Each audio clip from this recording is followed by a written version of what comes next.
Adrian, after the phone call with my brother, I felt increasingly restless, unable to shake off the unease that kept me awake and made bedtime impossible. Aston's disturbing revelation about the Marinos' near-miss shooting had already unsettled me, but his hasty goodbye, without elaborating on the cryptic "something happened" comments, sent my imagination racing. Now, the deafening silence from my brother had me sick with worry. When I left home 3 years ago, my sole concern was avoiding any actions that might worry my family. Ironically, I now find myself consumed by worries about their well-being. As I stood frozen in the middle of my living room, phone clutched in my hand, my mind raced with a flurry of questions while I awaited my brother's call, my gaze drifting blankly into space. One question I kept asking myself was, what have I done? A sudden knock at the door sent me recoiling in terror, my heart racing and eyes wide with alarm. I froze, paralyzed by fear, my gaze fixed on the door, unable to take a step closer. Oh God, what if it's the Marinos? What if they've come to finish me off? Panic set in, my mind racing with terrifying possibilities, knowing I'm trapped, helpless, and utterly defenseless. What can I do? I'm going to die. I glanced around, frantically scanned the living room, desperate for anything to defend myself, when a faint, tremulous voice pierced the silence, calling my name from outside the door. Adrian, it's me. The unmistakable voice of Carlos, my best friend, called out to me, and I let out a deep breath in relief. I made a beeline for the door and yanked it open, only to reveal Carlos standing there in a ripped shirt, tears rolling down his eyes. Fucking hell, Carl. What happened to you? I gasped. My eyes widened in shock when I saw his dress shirt stained with blood. Dad, he said simply, and I just nodded my head, stepped aside for him to walk without asking any more questions since I already know what happened.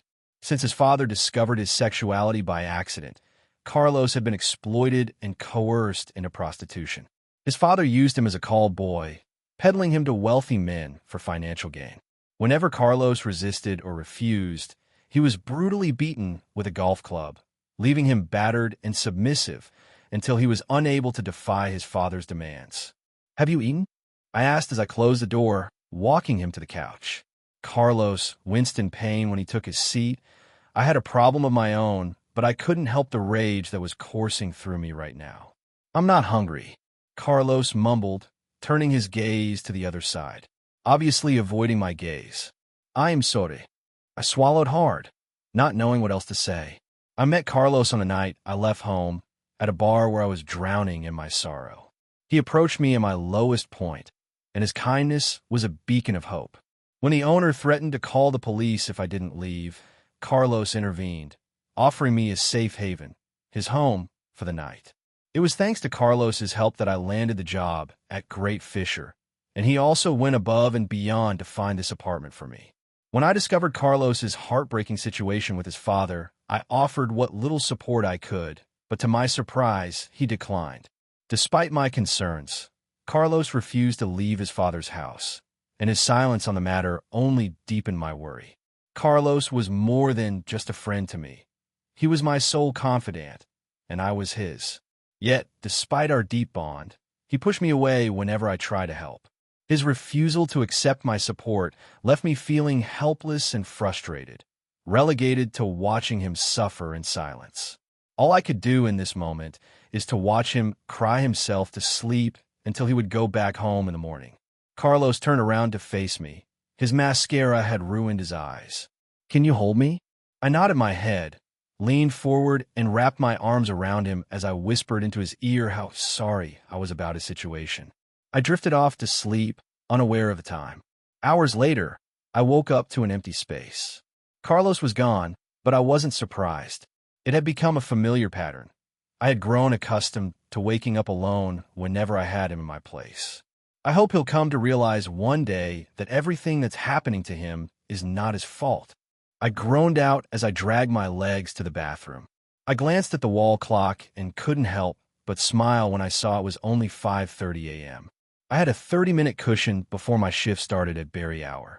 Working the early morning shift had its perks. The smoothie shop was just a short walk from my place, and the pre-work rush brought a steady stream of customers, plus the generous tips that always started my day off right. Clad in my standard attire black pants, blue shirt, and a light blue vest, I faced the mirror, only to be greeted by the unwelcome sight of puffy eyes, a telltale sign of tired night.